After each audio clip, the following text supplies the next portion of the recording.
And what is up? Welcome, man. It is GC Live. You see him right there, Chris Clark, joined by myself, Wes Mitchell. Clint Hammond is the sponsor of this show, ClintHammond.com, 803-771-6933. If you're in the market for a new home, give Clint a shout. He can help walk you through that mortgage process. Going to tell you a little bit about our other sponsors later on in the show.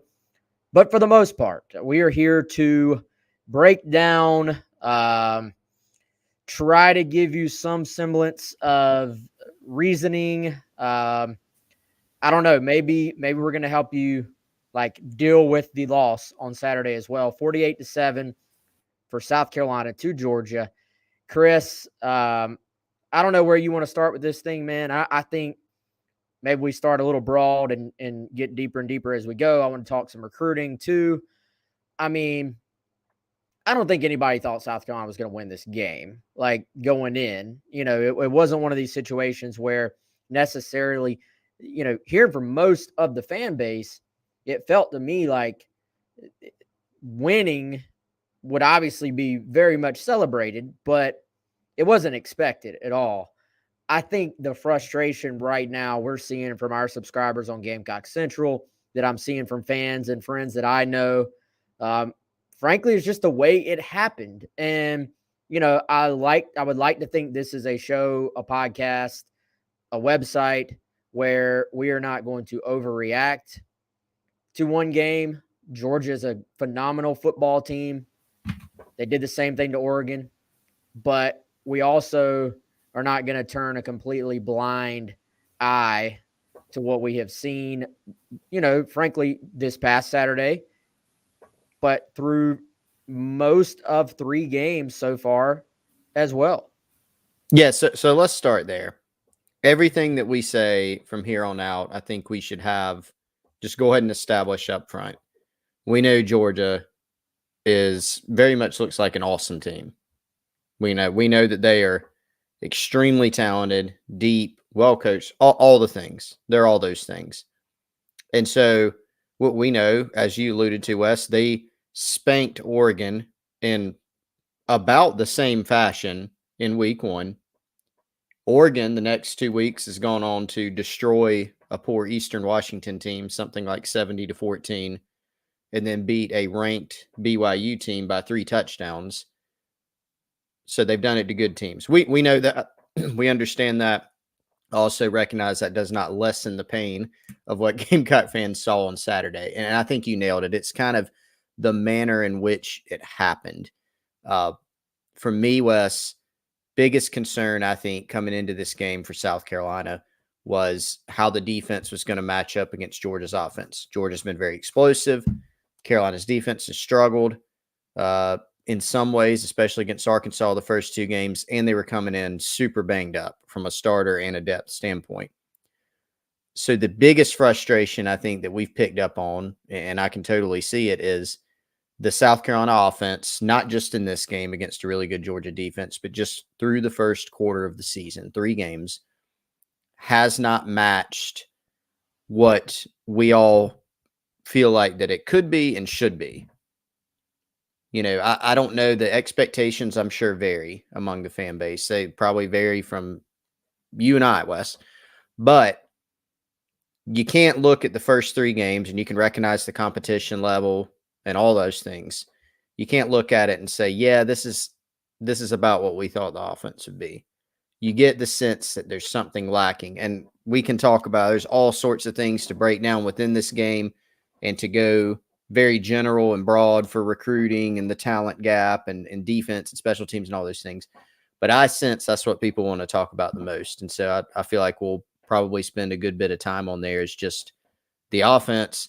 What's wrong with it? Why do you bring in, you bring back plenty of experience. You are healthy there. You bring in some talent, some NFL caliber talent, at least in terms of tools, and you've struggled for much of the year. Why is that? And I think that's what people want to dive into. So, Chris, why is that? There you go. I should have known you'd follow up with that. I know people. So you mentioned again at the beginning of the show, we're going to try to provide reason. I'm sure there's a segment that would like us to say well, everything needs to be blown up, this and that's terrible. It's a complex game. It's a complex issue, I'm sure. But if we are going to try to simplify it, Wes, I just don't, South Carolina, they're having trouble executing the basics. And that's been, you could not line up against Georgia and say, this is what we are, come stop it. You're not good enough. There are very few teams that are good enough, probably, if any, to be able to go out there and do that. So there's going to have to be some dress up and take some shots and things like that. But you look at, game one, you can't block Georgia State on the perimeter, and you can't block them up front. Game two, you put together some things later in that game, and you show enough flashes to where you go, okay, maybe they'll figure it out as time goes on. But you don't really play that well there, and you turn the football over. You have too many negative plays, and then you got to go try to fix it all by playing the number one team in the country and a team that had not given up a touchdown through 2 games this season. So I think it's a complex issue, but what we do know is it's not good enough. And so I think you have to look at, okay, should it be better? We're probably all in agreement that the answer is yes. How much better you can start arguing there, but it's got to be better. It should be better. So why isn't it? And so I think it goes to, sure, are players not executing at times? Yeah. But ultimately, you have to be able to put them in positions to where they can succeed. I don't think Spencer Rattler has reached his potential. And so why is that? Does it need to be easier on him and the other guys? Why are they not executing the basics? How is it being taught? I mean, I think really anything, any theories or anything like that, I think is on the table and fair game to talk about.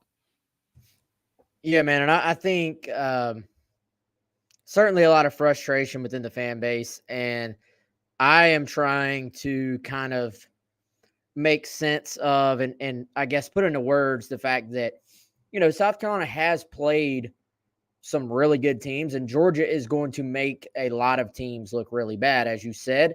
However, I think sometimes when you don't play good teams, you maybe don't find out this early where your deficiencies are. Like I feel like a team like Georgia can kind of expose you a little bit, and they certainly did that. And now it's okay. All these issues may not be completely correctable, but can they be improved on? I think is the question. And man, I think a lot of people went into this season, and you look at the influx of talent, and the big question, I think for a lot of us, was what are realistic expectations for this team? And I think a lot of us maybe talked ourselves into at least the possibility that this team could take a huge jump forward this season and could be not really compete with Georgia. I don't think anybody was talking about that, but could take a big jump to where, maybe they're in that conversation for second in the East. And I think the frustration with a lot of fans right now is just you look at the first 3 games, and it is a long season. Like things, there's going to be some ups to go along with these downs.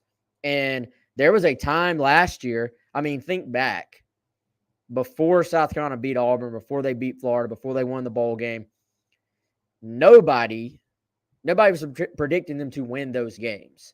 So without going into the why, the how, all the details of how they did it, nobody was saying that. So there were some people ready to sort of jump off this train way back then. We got to remember, it is a roller coaster of a season. South Carolina, and we'll get into the big picture, I'm sure, as the week goes on. South Carolina's got to find itself these next 2 weeks before it gets back into SEC play, correct some of these issues, bring some of the young guys along on defense. But as we're talking about offense, I think the big thing is just that fans are seeing a lot of the same things they saw for a good portion of last year. And Chris, to me, it goes right back to just not feeling like you have something you can hang your hat on as an offense. And I think sometimes identity is a word that just gets thrown around. Sometimes it's overblown. If you're really good at a lot of things on offense, nobody gives a crap about identity. If you can run it, throw it, go downfield, go to the outside, what's your identity? Your identity is just you're good. Nobody cares about that. But if you struggle, then people are naturally going to say, what is something you can hang your hat on? And I think this has been a common theme. Sometimes things just get repeated over and over, and we just assume they're true because they're being repeated. I don't think this is that. Very clearly, we still don't know what South Carolina can hold their hat on or hang their hat on offense. And before you get into all this creative stuff and, scheming guys open and tweaking things, adding things, being multiple, you got to get the basics down as well. And it just doesn't feel like a team that has consistently executed the basics. Yeah, I think you nailed it. Even, look, in 2020, which was a horrific year, and South Carolina was not very good on offense, they could at least run the ball. Like, you could say, what can you do? And in some games, you could say, well, they can line up under center and run power and run counter. And they could do that, even when people knew that's about all you could do, effectively. They're just, again, I'll go back to this point. They're struggling to execute the basics. Now, I don't know if you can count playing Georgia in some regard. I think you do have to take the whole picture. And we don't have a whole season yet. We have 3 games.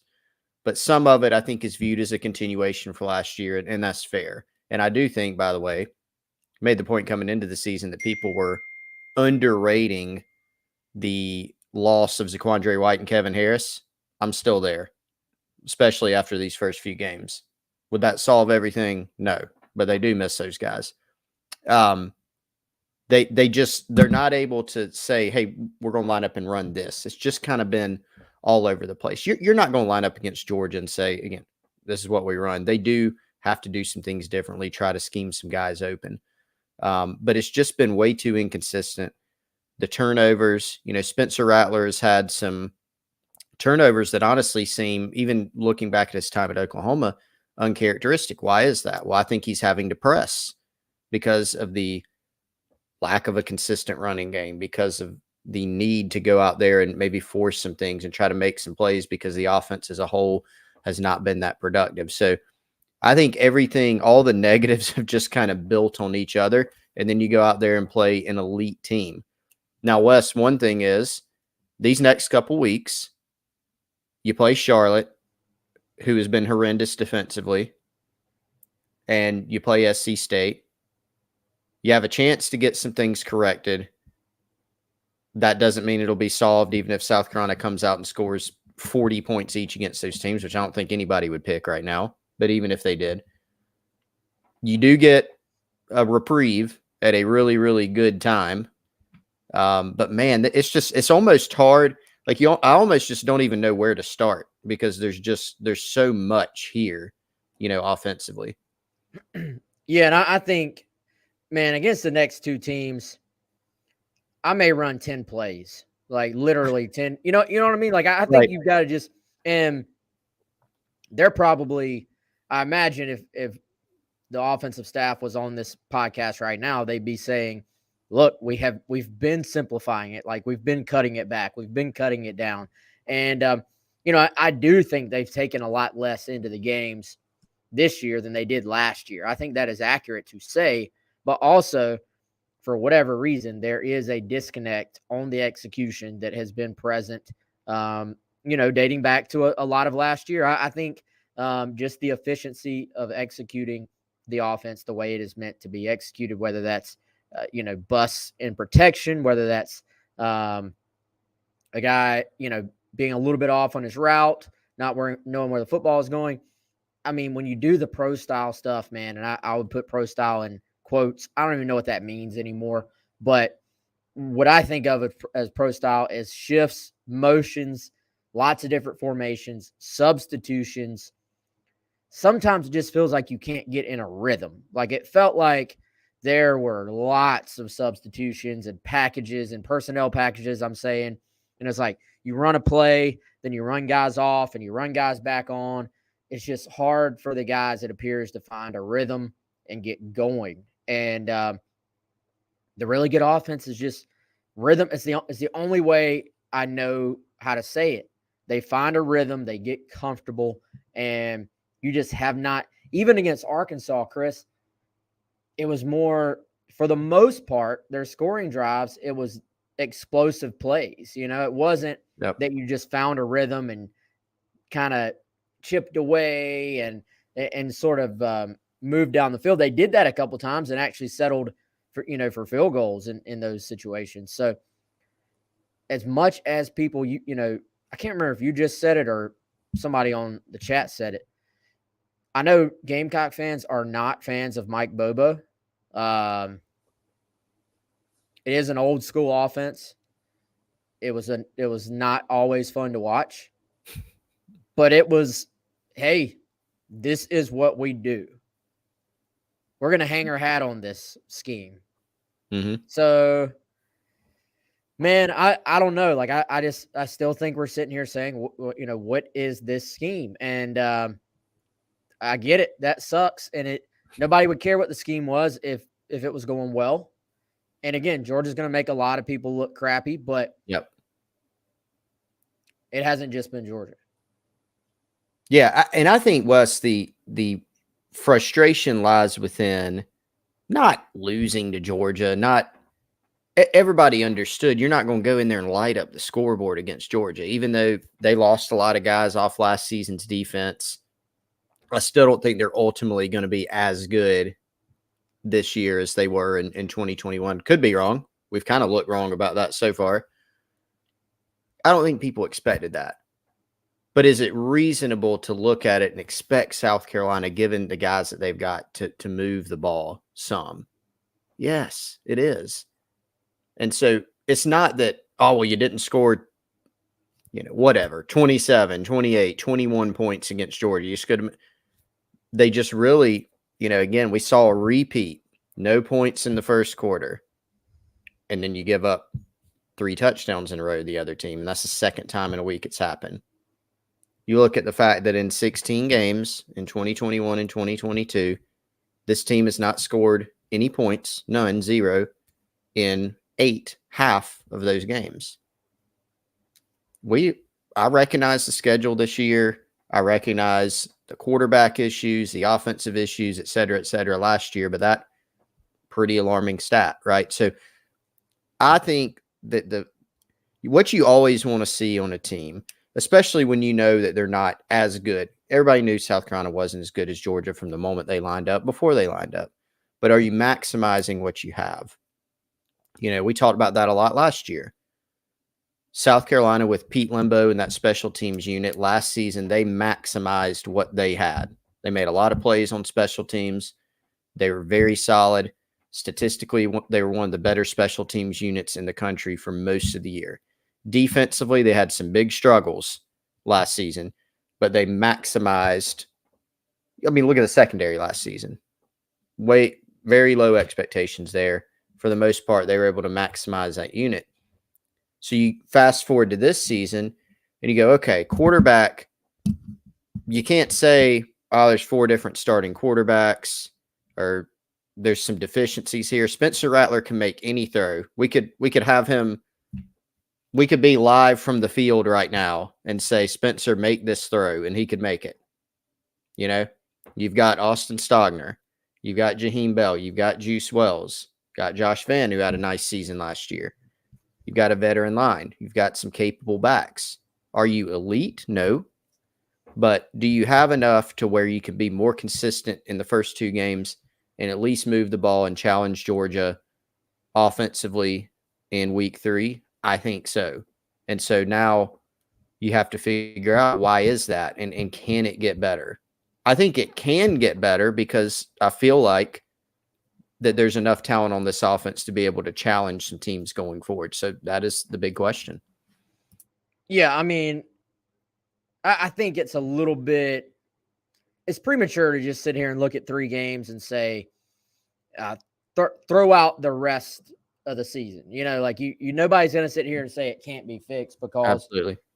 if you didn't have players, that would be one thing, but you do have players. And I think compared to Georgia, probably you don't. Like Georgia is stacked. I remember, Chris, every so often you watch a team come into Williams-Brice Stadium in person. I remember thinking this way back, like watching 2001 Florida, that Steve Spurrier team come in there. One of the best South Carolina teams in school history, and Florida just dismantles them. 2003 LSU, I think. Is it 2002 or 2003? I think it was their national title team under Saban. I saw them in person, and I just remember thinking that's the biggest, fastest, most physical defense I had ever seen at the time.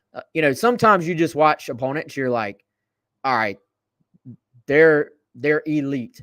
I had that feeling after watching Georgia. Like, they are truly, and not that that's a surprise, but I'm not telling anybody anything. I'm just saying they were what we all thought they were coming in.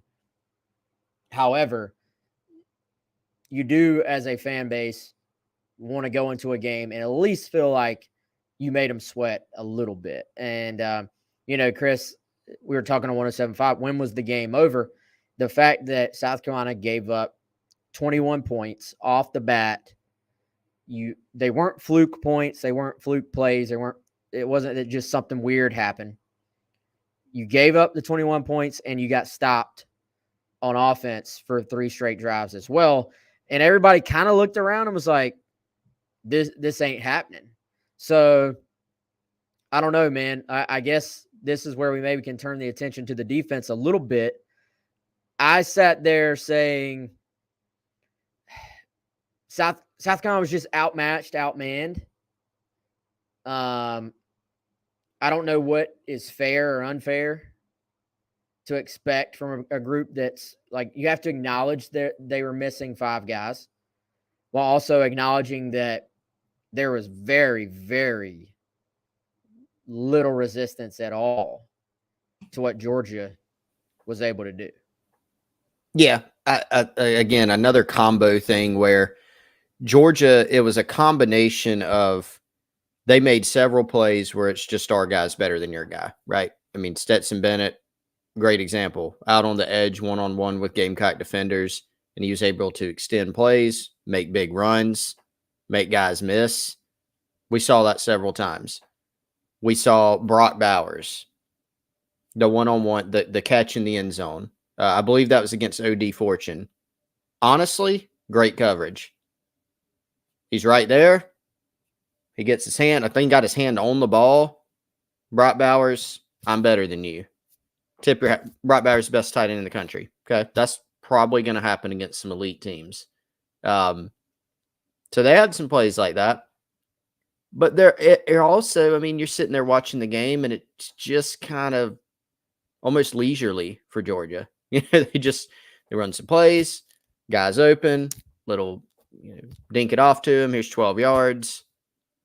South Carolina put up some resistance at times in the running game on some plays, but Georgia they didn't get behind the sticks a lot. They didn't have to put the ball in danger a lot.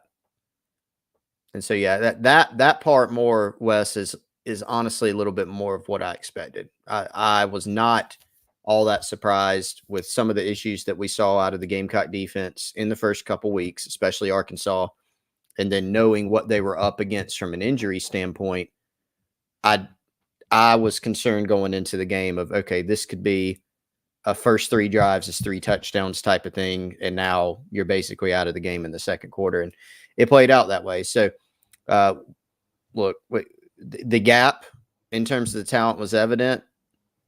I was sitting there going, there should probably be more resistance than this. But I don't know. That's one, again, I don't really have an answer for it other than I do think the talent gap was on display. I think it was on display that South Carolina was missing some key guys.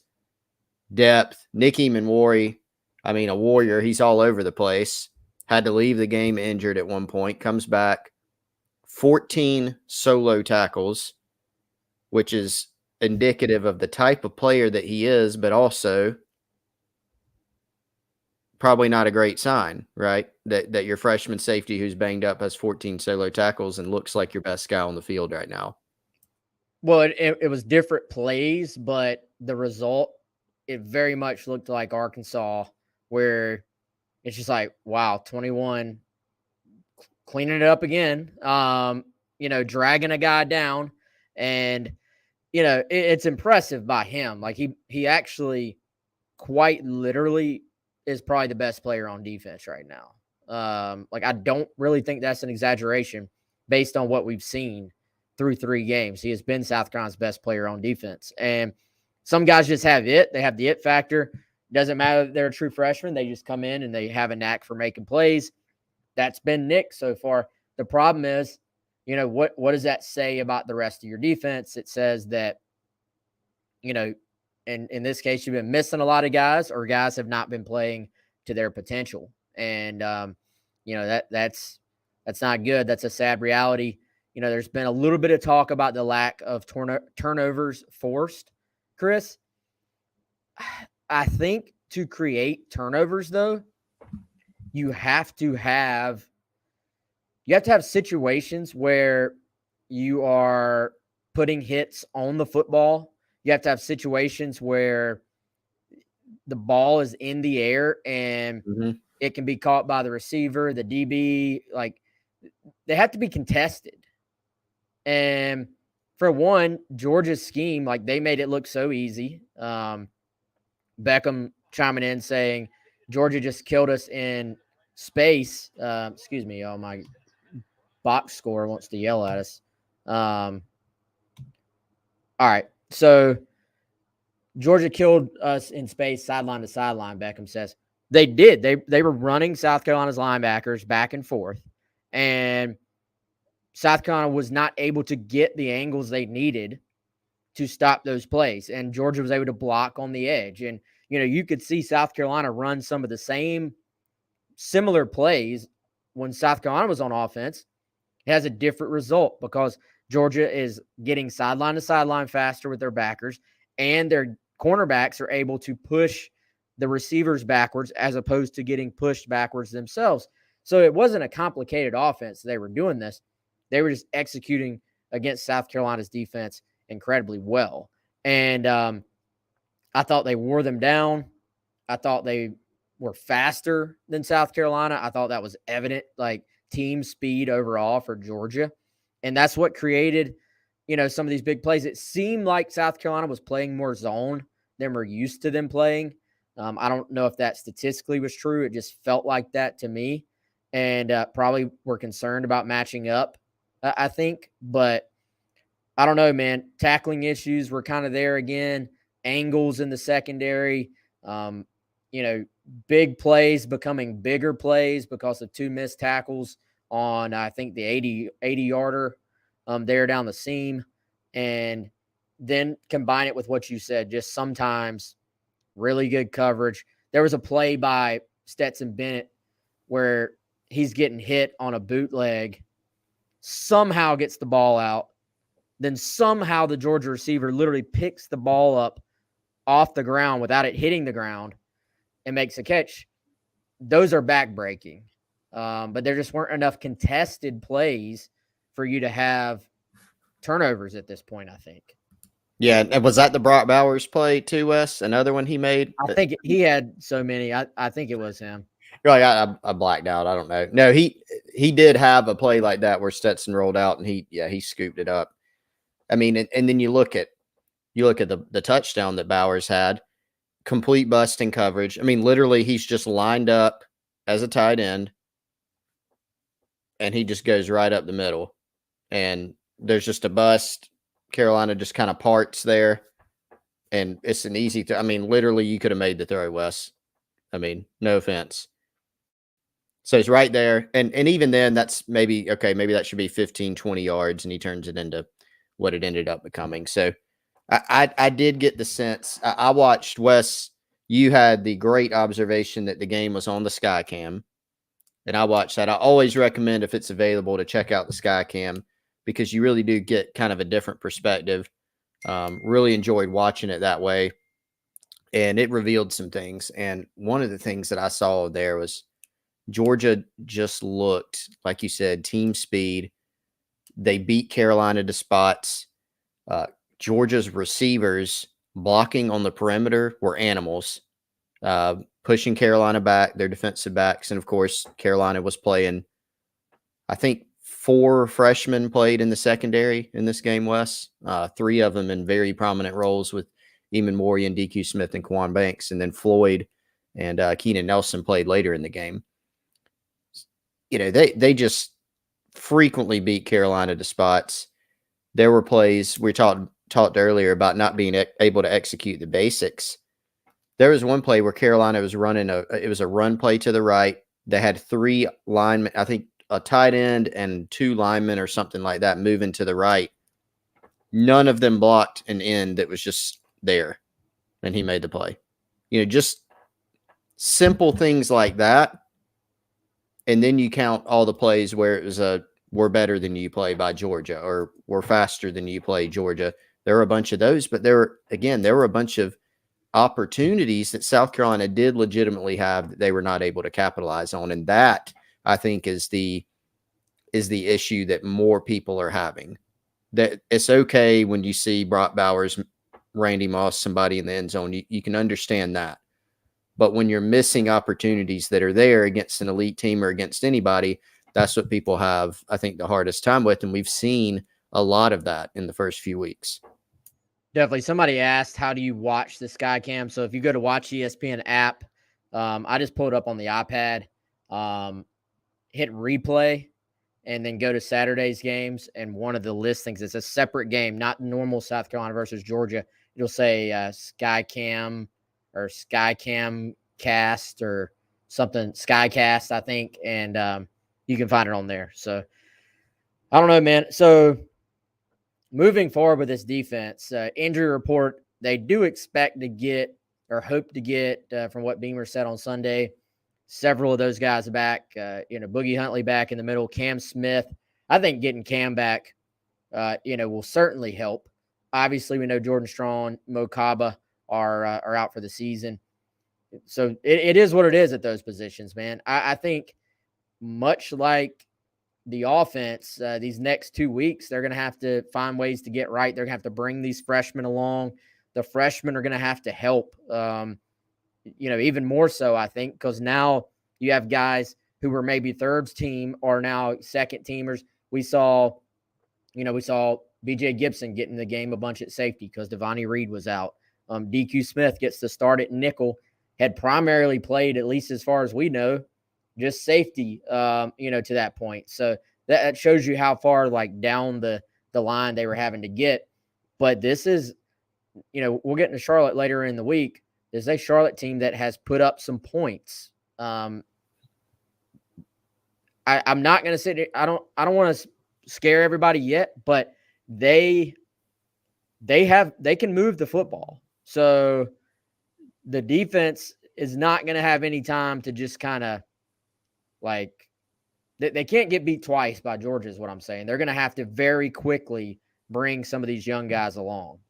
Yeah. I mean, you look at, again, you can't always do the transitive property or this is what that team did against that team that you're playing next week type of thing.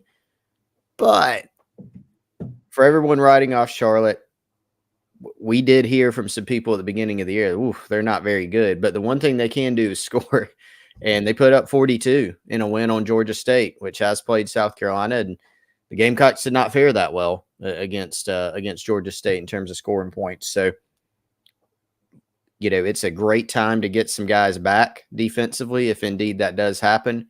I mean, the players that they're missing, they have missed. They've missed the 2 starters in Strong and Kaba, but they've also missed, Boogie Huntley and RJ Roderick and those guys. They need those guys out there.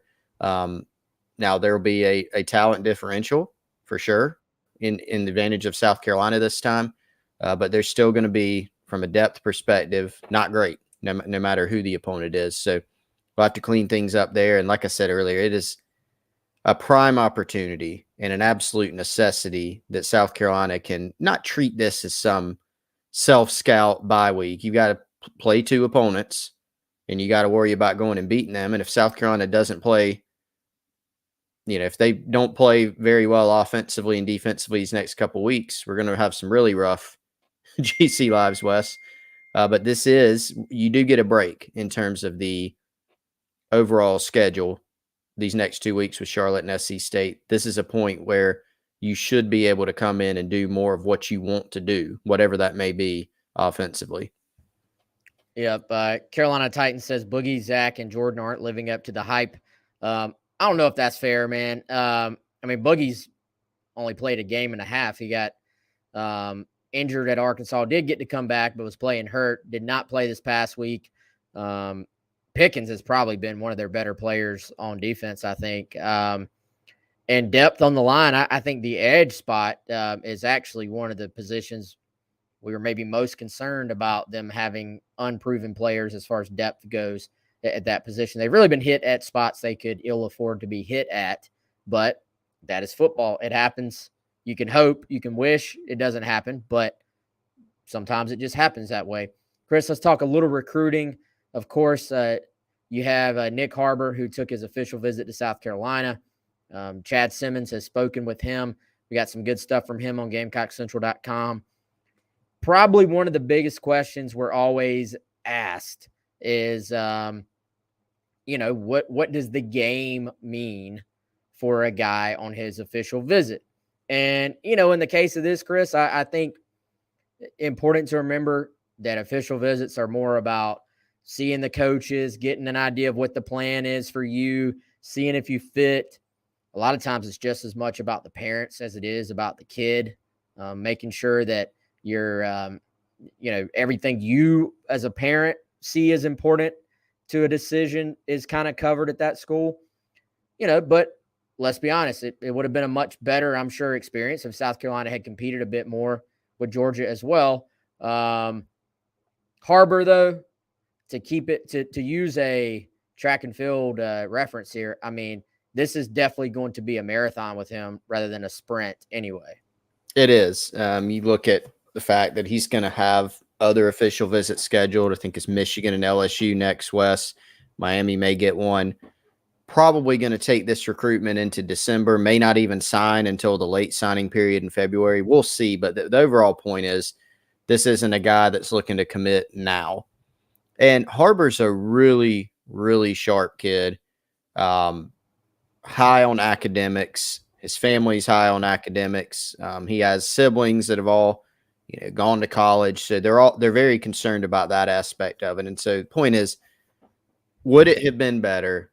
Let's say this was a night game where South Carolina's playing a top 5 opponent. They come out and play great. Everybody's in the stands till the end and they win. Would that have been better? Sure. But a performance like this and the atmosphere later in the game, it's not something that submarines your chances with a guy like Nick Harbor, who's looking at a lot more than, hey, just walking in somewhere and going, well, let me see what the crowd's like. It goes so much deeper with him because he's got relationships at South Carolina. Shane Beamer's been recruiting him since he was basically a high school freshman.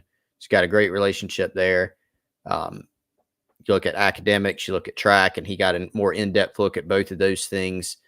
There's just a lot of different factors there, and South Carolina's done a good job with all those things. Now, they're going to have to hold off those other schools I mentioned. I would certainly help if they have a better, the better you perform on the field, the not easier, but it certainly helps you on the recruiting trail, the better you can play. But he seems to like the plan they've put together for him, and the feedback on the visit seemed to be really, really good, which is a positive for the Gamecocks. Yeah, go check that out on GamecockCentral.com. You can still subscribe for $10 for a year. Again, 5-star athlete Nyckoles Harbor. Seems more and more like the conversation is for offense with Harbor from what he said. They're recruiting him for both ways and for both sports, but just seems like the conversation has slowly shifted more towards making plays on the offensive side of the ball. and spent a lot of time with Marshawn Lloyd, spent a lot of time with Pup Howard, the 2023 four-star linebacker commitment, and also spent some time with some of the track guys, which I think was obviously very, very important for Harbor's recruitment. Chris, I know you updated our story this morning with some recruiting reaction. Any other guys you want to mention, either that you heard from? I know we confirmed some other guys that came in. They got Mazio Bennett in again. They got Cam Pringle in again. Got Josiah Thompson in. Jaden Bradford, the four-star quarterback, was there. Really a bunch of out-of-state guys too, man. Yeah, I mean, I was going to lead off with those guys that you mentioned. I mean, we talked about that going into the Georgia game, and that this was another opportunity, right, to get some of these in-state guys, Bennett, Pringle, Thompson, Bradford. You can kind of still count as a de facto in-state guy being from Chapin, right? Another opportunity to get those guys in. There's long-standing relationships there, and more opportunity to get FaceTime with these guys, get them around the program, get them comfortable, and regardless of outcome on the field, that's always a positive. Some other guys to mention, USC did have some, like you said, out-of-staters who are, in the 2024 class and beyond. Zion Reagan's out of Georgia, another four-star, Micah Gilbert, who's out of Charlotte. Both had good things to say about the visit. One of the country's best 2026. That makes me feel old, Wes. Prospects out of Buford, Georgia. Bryce Perry Wright was in there. Brandon Riemann out of New Jersey, another guy who's got a nice offer list from the 2024 class. And Nathaniel Owusu Boateng, also he out of the Northeast, picked up a Gamecock offer while on campus. So bunch of guys there, and we'll have more throughout the week, I'm sure, on GamecockCentral.com. Yeah, a bunch of guys in, and especially the younger guys. I mean, they really, truly aren't worried about one game. Although, again, it's kind of one of those things where certainly it's better if you compete and play well. It's even better if you knock off the number one team in the country, but especially these young guys who are in-staters that have been on campus. I mean, some of them probably over 10 times now already. I think it's just more about getting them back around your coaches and getting them more and more familiar with the program, familiar with the guys that would be coaching them at South Carolina. Chris, I don't know, man. We may be cutting this one short right now. I feel like we're just going to be repeating ourselves for the final 15 minutes. Do you have anything else to add about this game? In some ways, I think South Carolina, I was listening to a little bit of the radio broadcast the other day. Tommy Suggs said, you obviously want to, if you're inside the program, you want to learn from this. You want to break down the film. You want to, fix your issues. You also have to find a way to flush this game.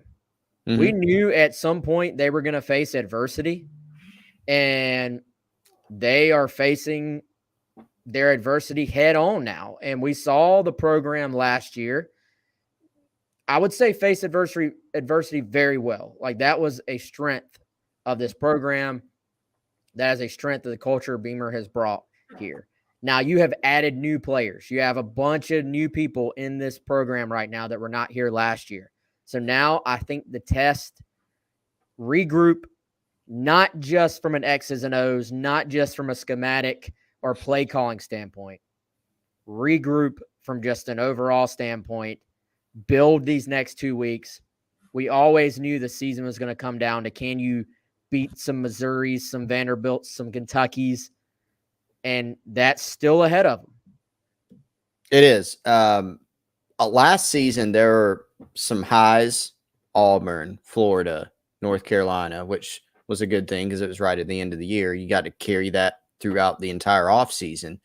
But there were a lot of lows, Tennessee, A&M, Clemson, almost losing to Vandy, all those things.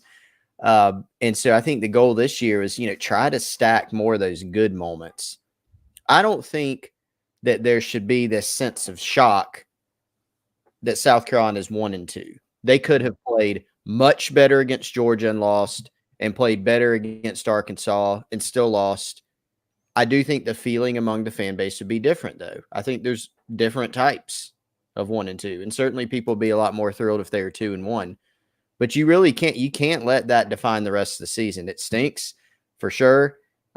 There's a lot to get fixed. There's a lot that has not been nearly good enough relative to what it should be or what we thought it would be.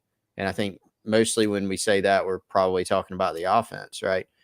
But they do have a chance now, sandwiched in between the rest of the schedule that's more of the question mark. You know, you could have said going into this year, okay, 2-1 versus 1-2. And there's a big difference in that. But that's kind of what people thought. It's one of those two things for the most part. Is that you thought 1-2 or you thought 2-1. The rest, the remaining 3/4 of the schedule, that's going to tell the story about what this team does and how they're remembered. And so now what you have is Charlotte and SC State, 2 games you should win, but you're going to have to improve. Go win those. Get those positive vibes back. Build some more confidence.